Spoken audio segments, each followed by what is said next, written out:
15 sa 33 mga barangay sa Candaba sa Pampanga ang pineperwisyo pa rin ng malawakang pagbaha. Lubog din sa tubig ang ilang mga barangay sa Kalumpit sa Bulacan at ang ilang bayan din sa Pangasinan. May report si June Veneracion.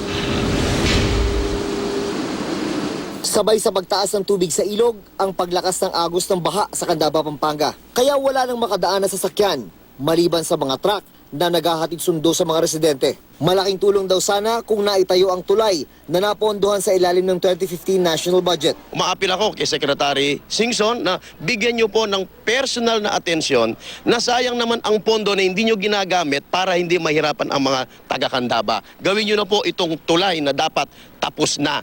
Nagmistulang lawa naman ang Candaba Baliwag Road at hindi biro ang lalim nitong 8 talampakan.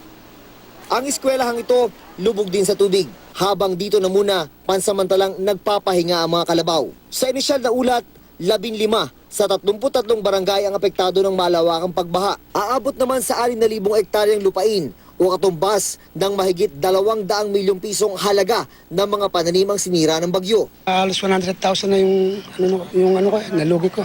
Asan ang palayan mo dyan? Andito po sa kabila sa may mansyano. Diyan. Sa kabila dyan. Tubig ah.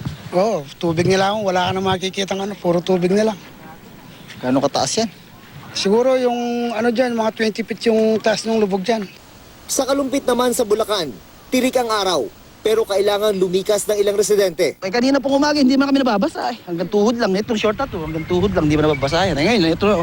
Hanggang dyan. Saan bahan nyo? Doon po sa looban po na yan. Ang tubig hanggang bewang na.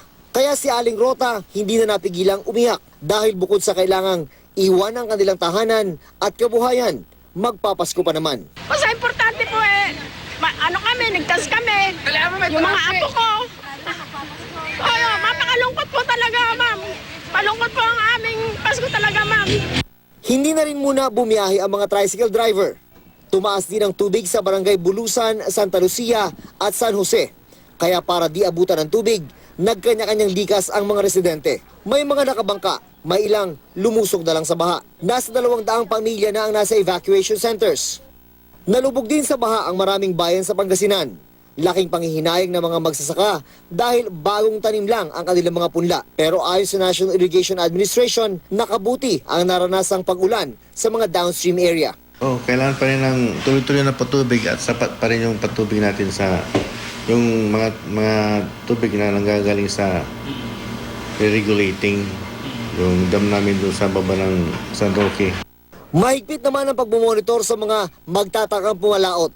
Sa kabila ng gale warning ng Pag-asa, ipinagbawal din muna ang paglangoy sa Lingayen Beach dahil sa malalaking alon. June Veneracion, GMA News.